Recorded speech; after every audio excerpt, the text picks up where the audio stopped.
Hello there, Master Hellish here, and welcome to this OpenTTD Spotlight. Today we'll be looking at version 1.5, which the beta was released yesterday. So today we're going to have a look and check out some of the main features. I'll also put links to in the description to the main changelog and other things like that. But let's crack right on. So looking through the feature list, there's a few things in there, but the first one I'm going to look at is it says feature more height levels. So let's check that out. I suppose the scenario editor is the best way to do it. Let's zoom out one and bring up the tools for the land. Here we are, land generation. I'm just going to keep clicking until we get a nice peaky peak of land.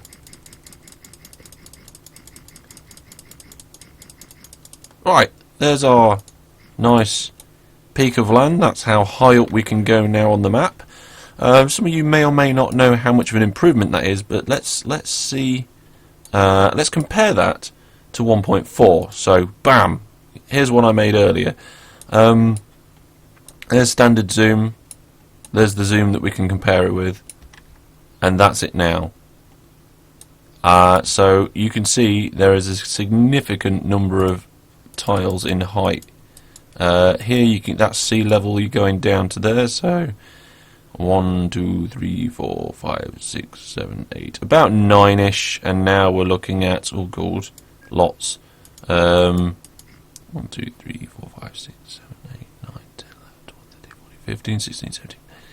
It's about 20. It's just over doubled by the looks of it, and that's got to be good. It's got to be good for better maps. More variation, it means more challenges going up and down hills, that sort of thing. Increasing that sort of variable in a game like this is exactly why I think OpenTTD exists. That is fantastic. Let's move on to the next thing on the list. The next thing I noticed on the list is Latin translation. Well, I don't speak Latin, but there you go, that's another feature that's on there. Right, now it says added an option to choose normal, double or quad size interfaces. Now this is something that some people have been asking me about for a while, so let's abandon the editor. I'm getting a message because I'm working with the beta at the moment. Let's just have a quick look at the game options, see if there's anything new in there. Here it is, interface size, brand new option in the game options. So we're working with the normal one at the moment. Now on my computer I'm currently running it at 720p in a windowed mode, just because I find that's best for recording. Normally I run it in full 1080, but the icons and interface become a bit small for you guys to see. Now it looks like I have an option to increase that. So let's just go into this. This could mess up the recording, but let's try it anyway. Let's go into the interface and double size it. There we go, look at that. That is humongous now. Obviously in the base graphics it doesn't look overly stupendous. Let's go into a new game to check out those graphics. Yeah, it's looking pretty good in that sort of thing. And you can see all the buttons across the top are humongous and the bit across the bottom's big as well. Now, what if we now change this to let's see, can I go game options, windowed mode? Now can I get this to full 1080? Right. So you won't be able to see the whole screen because of the way that I record things, but I've just changed the game to full 1080, and you can see we've got the top left-hand segment of the game here, and you can see that if I was to record the whole screen, it would look pretty good. You'd be able to see all the interface. So that is brilliant. Let's just put that back. Nope, missed the button. Quick. There we go. So we're back to 720. This could be quite good. I'm just going to see about the quad setting. No, we don't want to be there just yet. Game options. Here we go. I feel that this is going to break things. Yep, there we go. I'm unable to now change anything on the screen. I can't reach off. My mouse is humongous. But from what I understand now, they've increased the maximum resolution of the game. Now my maximum resolution only goes up to 1080 because that's the resolution of my monitor. But let's just put all these settings back for a second so I can actually see. There's the difference. That's 1080 with the normal size interface, and I think the icons would just be really a little bit too small for YouTube viewing. So let's just go back to 720. There we go. Now, a while ago that made a difference, but now all the icons are the same size no matter what your resolution is, but it depends how you do it, because I could go into the full explanation of aspect ratios and the shrinking and expanding of screens, but we won't go into that today. Notable that they have an increase on the graphical user interface, and that's something that I've been asked about quite a few times, so it's nice that it's in there. Now, there's a few different script stuff that's in there. We're not going to go into that today, though. Cargo distribution has had a little change. It now predicts links for station auto-refitting vehicles. I'm not quite sure how I'm going to be able to demonstrate that, so we'll move on, but that's something that we'll probably look into another time. And now it says we can set a limit for the height of bridges. So let's go into those advanced settings and seeing if they're in there now. Loads of different things in here as always, but let's go into limitations. Let's see what we've got in here. So you can see here that we've got a maximum map height limitation. Currently that's greyed out because I don't think you can change it once you're in a game. Bearing in mind you can change these settings from the main screen. So yeah, maximum map height, a maximum bridge length and maximum bridge height. This maximum bridge height is a new feature, so at the minute it's set to 12. You can go all the way up to... oh wow, lots. I'm not sure if we can actually change the maximum height of the game to even further than 30. Let's just get back to the main menu and check that out. Let's check it out. So if we go into settings, used to be called advanced settings, it's now just the settings. Limitations. If I hold Alt or Control, estimated cost 0 if I press Shift. Well, it looks like we can actually get the maximum height of the map above 30. I wonder how high it actually goes. I'm just going to click my button for a while. Well, I've sat here clicking for a while and it went past 124 and it's still going. But let's just see if that actually is what we think it is and whether it does do what I thought. Here we go. Here we go. Can we beat... this is the scale that we was looking at last time. Oh, yes. Yep, that's definitely bigger. Okay, so I have no idea what the height limit is now, but it is way over 100. It is ridiculous. Let's get back to the main menu and check out some more of those settings. So yes, as I was saying, in the settings, in limitations, we have the maximum height for bridges, which is another option to have. It's a good thing to have, and it's nice to have it in the game. A new one here, it says make aircraft ascend and descend when they're too close to the ground or too far away. Well, I think we're going to have to check that out and give it a test. So let's go new game. Let's go terrain type mountainous, or yeah, mountainous will do. And then we'll do smoothness of terrain very rough, and we'll generate a small world like that. Let's pop in here. Yeah, that's looking pretty good. We've got transparency of trees on at the moment. Let's turn that back off by pressing Control X. So we've got, actually no, it's a lot easier to see when we've got the trees off. It looks like we've got a large area of mountains over here, so let's get an airport in, pop one here, and we'll pop one over here too. There we go. And let's just get let me have a think here. Yeah, we'll get a new vehicle from the hangar. New aircraft. Not a hot air balloon, that's from a mod, ignore that. What year are we started in? Oh, right, okay. We've still got the settings from our Modtastic. Oh. I just tried to cheat and I'm not sure I can anymore. I think they might have changed the cheaty settings. Well, that's interesting. I'll have to have a look at that afterwards. Let's go for a cheaper aircraft then. And also we could actually just get out a loan as well. Let's just borrow the full loan. There we go. So let's see, this aircraft might be a bad one to demonstrate with because it might be really high. So let's just check that out by getting it to go between the two and seeing if this hill actually makes a difference. So there's the aircraft doing its aircrafty things. Now this runway might be a little bit short for it, but we'll see. We'll see what it says. Well, that's taken off. It's a normal height now. It's staying in normal height.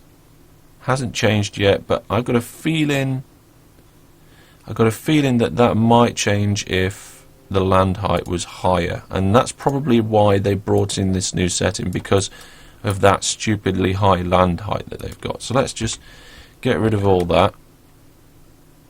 Now it came this way. Let's spend all our money raising that up there.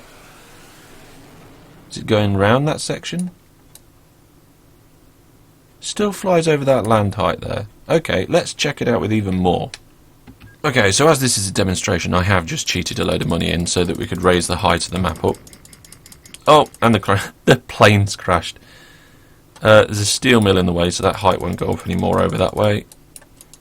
Okay, let's just cheat the magic bulldozer on so that we can remove that industry for demonstration purposes. Okay, there we go. What we got now? That's forest's in the way. Let's remove the forest. There we go. Let's get the land height up even more. Right, that might do it. Now aircraft number 1 crashed, no wonder. Let's clone it and set it on its way and see how we do. So now we're not watching aircraft number 1, we're going to watch aircraft number 2. And we're demonstrating this new height jobby.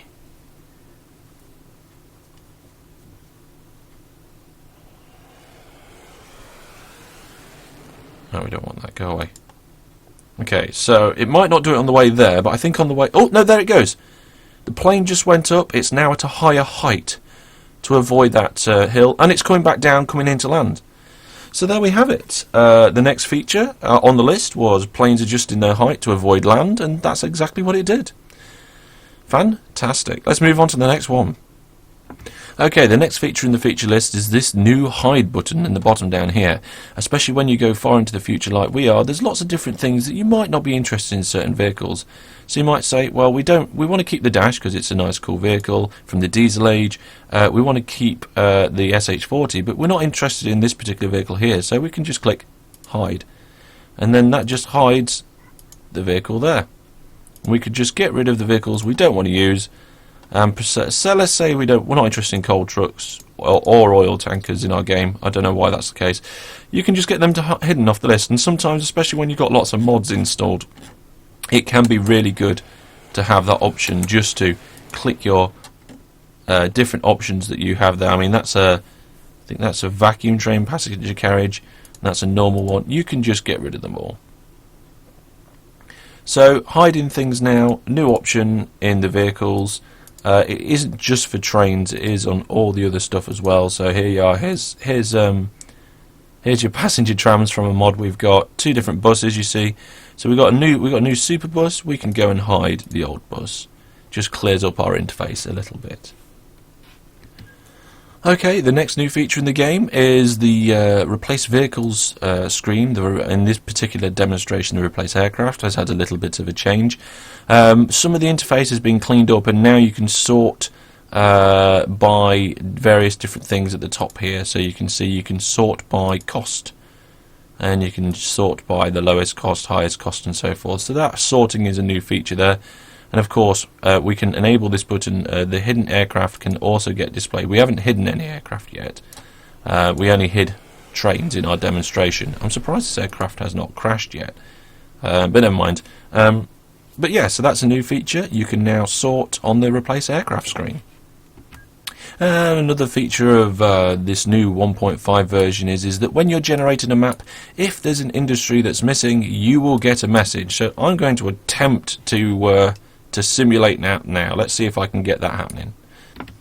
Okay, here we go. So what I did is I generated a stupidly small map with industries set to low, and I got an error message which you saw just then. Now I'm going to just regenerate that so that we can have another look at that error message. Let's abandon the game. Come on, abandon game, abandon game, abandon game. Should have my interface set bigger. There we go. Right, now let's just generate that another one. Here we go. It says there were no suitable places for factory industries. Change your map generation parameters to get a better map. So that warning is a new feature in OpenTTD now, and to be honest, it seems pretty important. I mean, if you were starting a game and you didn't notice that an industry weren't there, and then later on you wanted to play, then that could have been quite bad. What's this? So there's a farm there, and there's just saying that there's, I don't know. It's really just nice to have that particular warning popping up. There are lots of industries which are missing on this particular map, so there we go. We get warnings when we've got industries missing now. Okay, so for our next feature to demonstrate, I've set up a system here where we've got a train going between two stations. Now at the minute this station has nothing waiting at it, nothing waiting at all, and that's because the train hasn't visited it yet. Now I'm going to speed up the gameplay a little bit here, so the train just comes into the station. Oh, it broke down, of course it broke down. Here it goes, and you can see now we've got passengers waiting at the station, which is all well and normal. That's not a new feature. However, if I now send this train to the depot and never send it back again, the new feature is that after a number of months, passengers will stop coming to this station, and it will not keep accumulating passengers indefinitely, and you will not keep having them there. And this isn't just for passengers, this is for lots of other things as well. So this is any cargo for industries and houses, for stations who have not had anything after about 21 months picked up from the cargo. So it's March 2026 at the moment. Let's just fast forward and see what happens once we go about 24 months forward. Okay, so it's been about 12 months now, and as you can see there's still 356 passengers waiting at Frontstone Bay there, waiting to be picked up by a train that's never going to come. I'm going to keep fast forwarding and seeing if we're going to get either more and more passengers, or whether that will just disappear in a few months' time. Okay, so whilst we're fast forwarding this, waiting for those passengers to disappear from the station, I'll tell you about a couple of other things. There's now a new warning when a plane's orders tell it to go to a runway which is too short for it. That one's quite handy. A lot of the time people don't realise that when they send their bigger aircraft to smaller runways and it all goes horribly wrong and explodes, they wonder why quite often. So that's nice that they're going to get that sort of warning in future. And there we have it. The passengers just disappeared from Frontstone Bay, and also you can see I had the ratings open. The ratings have gone as well now. So those ratings, those poor ratings that we was having for not picking anybody up, no longer apply to anything. And I think that's a good move and a good feature in the game. So yeah, as I was saying, also we get a notification for aircraft when the orders are too short for it. But that's pretty much all I was going to demonstrate today. There's been quite a few other little features and fixes.